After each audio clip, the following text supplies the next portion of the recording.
पृथ्वी की जो ऊपरी सतह होती है उसे मृदा कहा जाता है। ये कार्बनिक और अकार्बनिक दोनों कणों का मिश्रण होता है। मृदा की बात तो कर रहे हैं हम। मृदा का जो अध्ययन होता है वो पेडोलॉजी होता है। सबसे पहले 1879 में डोकसेव ने मिट्टी को वर्गीकृत करने का प्रयास किया था। इन्होंने मिट्टियों को 5 भागों में बांटा था।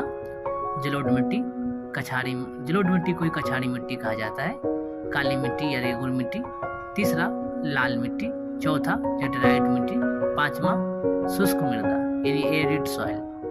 भारतीय कृषि अनुसंधान परिषद जो कि नई दिल्ली में है, इन्होंने भारत में पाई जाने वाली मिट्टियों को 8 भागों में बांटा है। जलोढ़ मिट्टी, इसे काप मिट्टी भी कहा जाता है।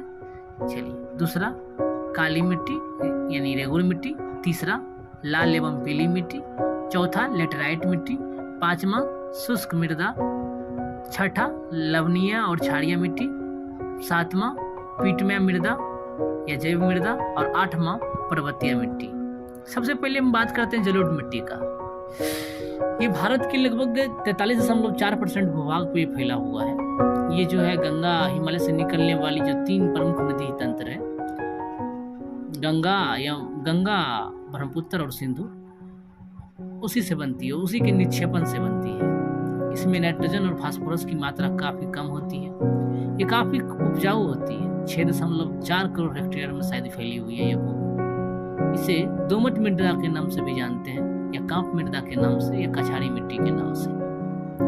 इसमें नाइट्रोजन और फास्फोरस की कमी होती है। इसी वजह से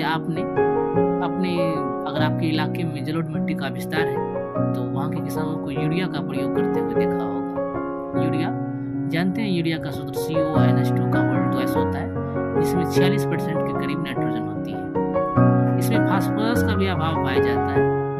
भारत में जलोढ़ मिट्टी के विस्तार की बात करें तो उत्तर भारत का मैदान, सिंध का मैदान, ब्रह्मपुत्र का मैदान, दक्षिण भारत के नर्मदा, तापी, महानदी, कावेरी, कृष्णा, गोदावरी आदि के घाटी क्षेत्रों में जो है ना जलोढ़ मिट्टी पाई जाती है। इसके बाद बात करते हैं हम काली मिट्टी की, ब्लैक सॉइल की। भारत के लगभग 15% भूभाग पे फैला हुआ है ये मिट्टी, और इसमें नमी बनाए रखने के लिए जानी जाती है मिट्टी। इसी वजह से किसान लोग जब इसकी जुताई करते हैं उसके तुरंत बाद जो है ना इसमें फसल लगा देते हैं। इस मिट्टी में कपास का उत्पादन काफी अच्छे ढंग से होता है। इसी वजह से कपासी मृदा या फिर रेगुर मृदा भी कहते हैं। यह बेसाल्ट चट्टानों से मिलकर बनी होती है, टूटने फूटने से बनती है। इसमें भी नाइट्रोजन और फास्फोरस की कम मात्रा पाई जाती है। लोहा, एल्युमिनियम, मैग्नीशियम कार्बोनेट, चूना पत्थर, पोटास और कैल्शियम की प्रचुर मात्रा पाई जाती है। आपने जाना होगा कि एल्युमिनियम ऑक्साइड के कारण काली मिट्टी का रंग काला दिखता है।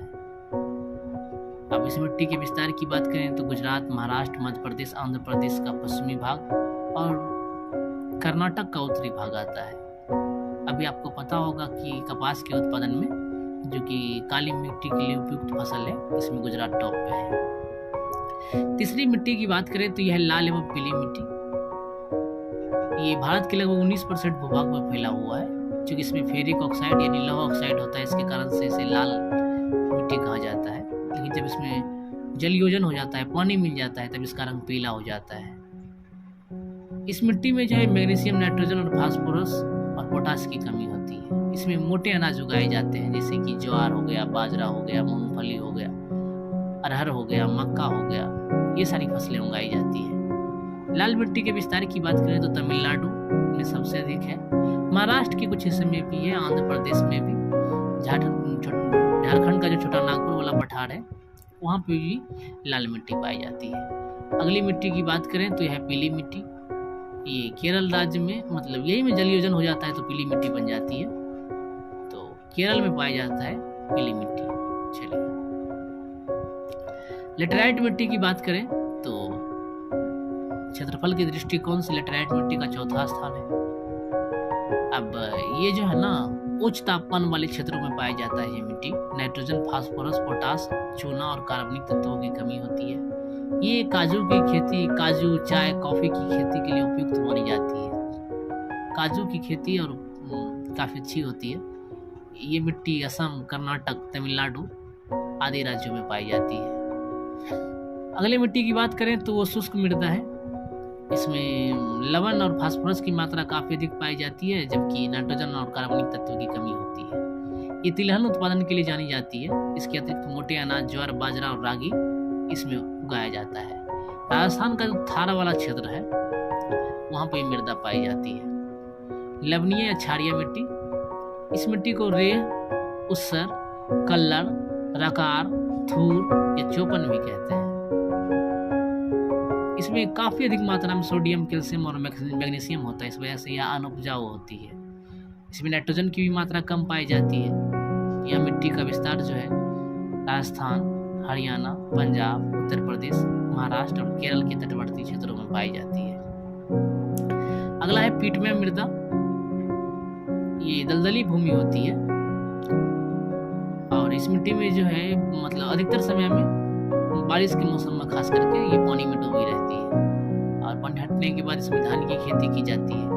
इसमें फास्फोरस और पोटास की कमी होती है। पश्चिम बंगाल, तमिलनाडु, उड़ीसा, उत्तराखंड और उत्तर बिहार में मिट्टी पाई जाती है।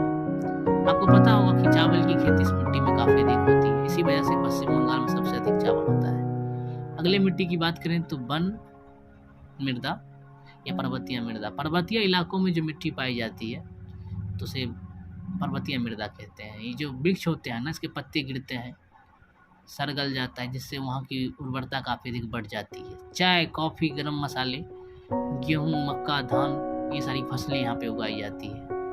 जो भी भारत का पर्वतीय क्षेत्र है वहाँ पे मिट्टी पाई जाती है। भारत